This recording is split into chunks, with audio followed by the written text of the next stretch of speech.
Hello, my name is Chuck Smith, and I am the Director of Fundraising for National Relief Charities.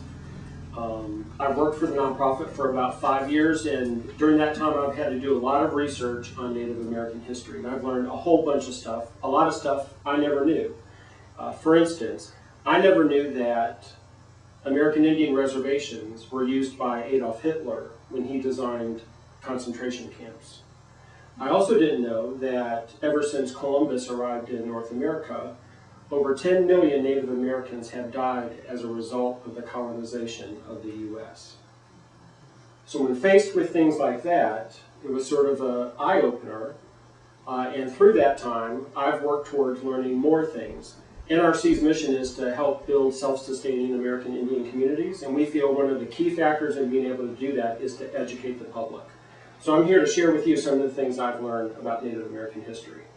We're going to step back and go a little bit back in time and talk about what life was like back in the 1800s. The U.S. government developed reservations, and it was the U.S. government's means of separating Native Americans from white colonists. And it seemed like a pretty good deal. The U.S. government sort of traded and said, you give us this land, we'll give you that land, it'll be your own land. That was fine, but the land that was given to them was remote. You couldn't grow anything on it. It took a people that were nomadic. They could travel to another land when there was a drought. They could follow game because they were all hunters. But this now put them on one area where it totally changed the dynamics of their culture. The other thing that the U.S. government did was, another way to assimilate American Indians into the white culture was to try to make them white. And so they forcefully removed 10,000 American Indian children and put them into U.S. government-run boarding schools.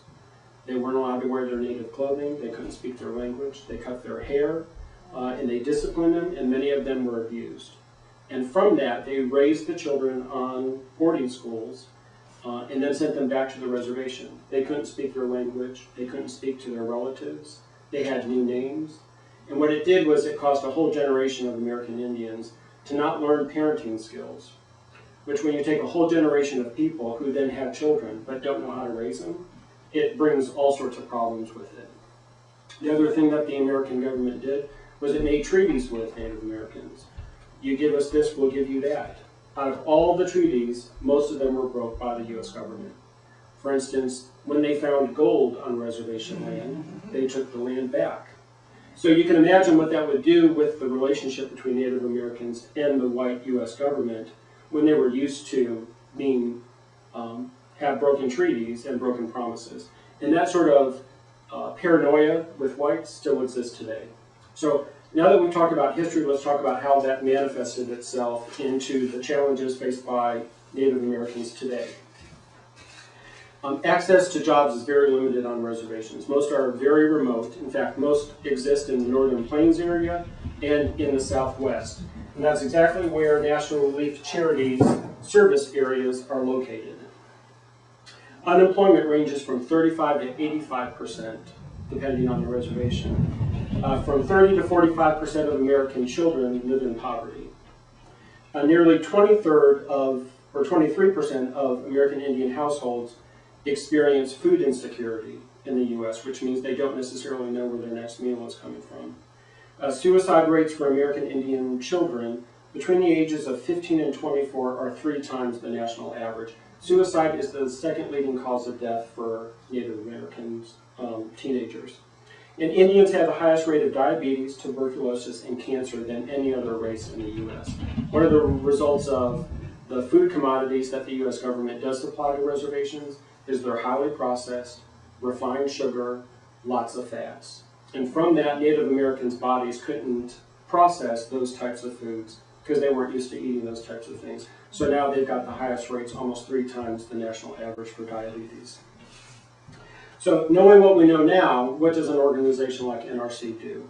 NRC provides immediate relief for reservations through the provision of material goods. We provide food, we provide weatherization, winter fuel, and personal care items to reservations and people who need them. NRC helped over 300,000 people last year alone. NRC also focuses on how do we solve the problem in the future, and we think that we do that through supporting education. Last year we provided school supplies to over 30,000 students, and 250 scholarships for Native American teenagers attending colleges.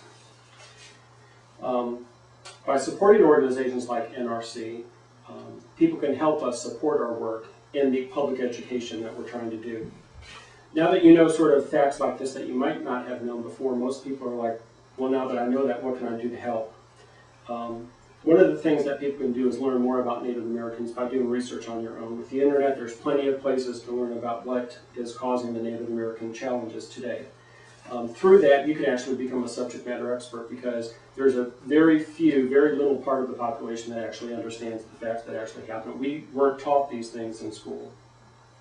You can follow Native American news, as well as sign up for National Relief Charities websites, emails. We're on Facebook, Twitter.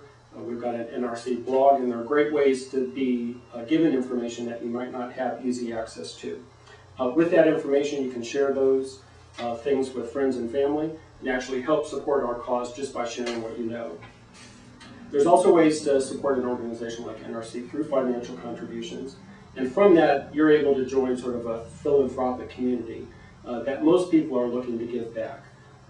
People know that people who do give to nonprofit organizations or give back to communities, research shows those people actually live longer, because they know themselves that they're giving back to other people in need. So Native Americans are currently struggling in third world conditions, is what they've been defined as right here in America. And as a result of the past and present treatment of their people. And not knowing the history, it makes it very difficult to try to move people into action when they don't know the facts that actually exist. So what you can do is you can help spread the information, sharing what you know with people that you know, friends and family, and declaring that when you do support NRC, either financially or by sharing the information, you tell people about organizations like NRC.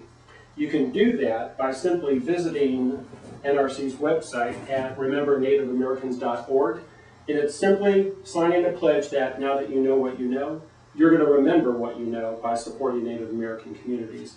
You sign the pledge, and from this you're provided access to email, our Twitter, our blog, and our Facebook page. So in conclusion, just to show you how much the statement, knowledge is power, how true that is,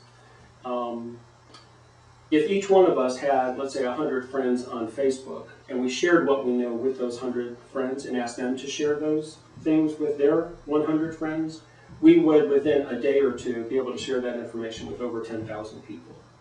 So hopefully you've learned something today that you feel worth sharing. Thank you very much.